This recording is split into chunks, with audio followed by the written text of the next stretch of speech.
नमस्कार, डाफे टिममा स्वागत छ। म मुना चन्द। मेरो आँखामा चीन स्तम्भको 45औं श्रृङ्खलामा आज हामीले चीनको तिब्बतको अर्थतन्त्र तथा उद्योग व्यवसाय सम्बन्धी केही जानकारी लिएर आएका छौँ। अब सुरु गरौँ आजको श्रृङ्खलाबाट।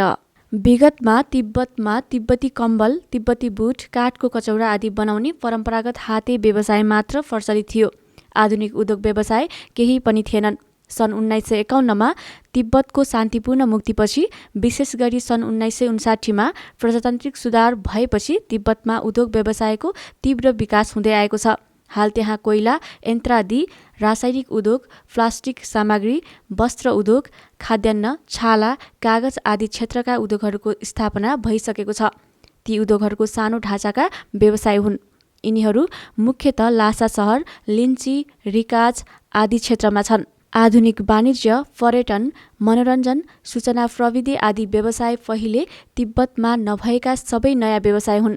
ती व्यवसायहरू द्रुत गतिले विकसित हुँदै आएका छन्। सन् 2003मा तिब्बतको कुल औद्योगिक उत्पादन 2 अरब 77 करोड चिनिया युवान बराबर पुगेको थियो। तिब्बतका उद्योग व्यवसायले कुल ग्राहस्थ्य उत्पादनको 15% ठाउँ ओगटेको छ।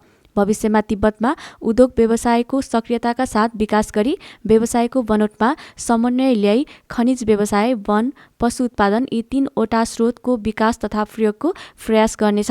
साथै औद्योगिक उत्पादनलाई ग्राहस्थ्य उत्पादनको कुल मात्रामा ओगट्ने दरलाई बढाउनका लागि प्रविधि क्षेत्रको सुधारमा बढी जोड दिइनेछ। पशुपालन उद्योग। पशुपालन उद्योग तिब्बतको अर्थतन्त्रको मुख्य भाग हो। तिब्बतमा पशुपालनको लामो इतिहास छ र यसको विकासको निहित क्षमता पनि व्यापक देखिन्छ। सम्पूर्ण तिब्बत स्वायत्त प्रदेशमा प्राकृतिक घाँसे मैदानको क्षेत्रफल लगभग 8 करोड 20 लाख हेक्टर छ। तीमध्ये प्रयोग गर्न सकिने घाँसे मैदानको क्षेत्रफल 5 करोड 60 लाख हेक्टर छ र त्यसले चीनभरिका घाँसे मैदानको 20%ले ओगटेको छ।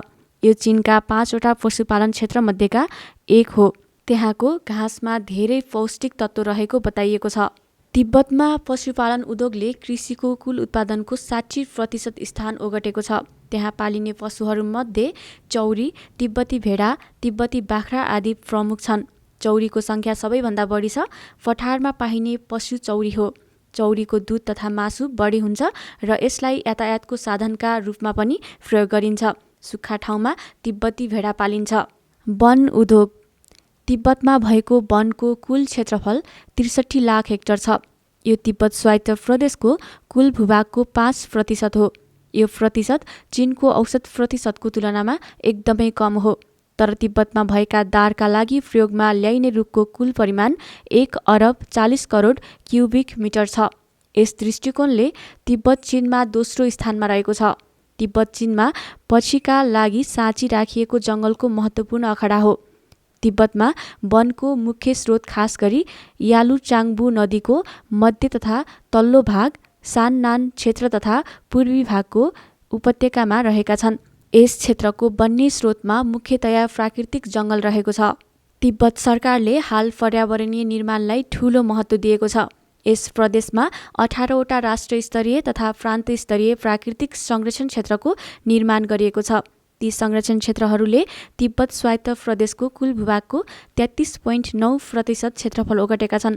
यसरी तिब्बतमा ह्रासोन्मुख अवस्थामा रहेको पर्यावरणीय वातावरणको राम्ररी संरक्षण गरिएको छ।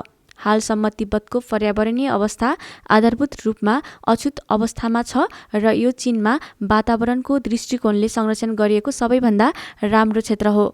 आजको श्रृङ्खला तपाईँलाई कस्तो लाग्यो? हामीलाई कमेन्टमा अवश्य बताउनुहोला। साथै आजको श्रृङ्खला तपाईँलाई राम्रो लाग्यो भने लाइक र सेयर गरी हाम्रो च्यानललाई सब्स्क्राइब गर्नु नभुल्नुहोला। हवस् त आजको लागि यति नै। अर्को भिडियोमा अझै रोचक जानकारी लिएर आउने नै छौँ। तबसम्मका लागि बिदा दिनुहोस्। नमस्कार।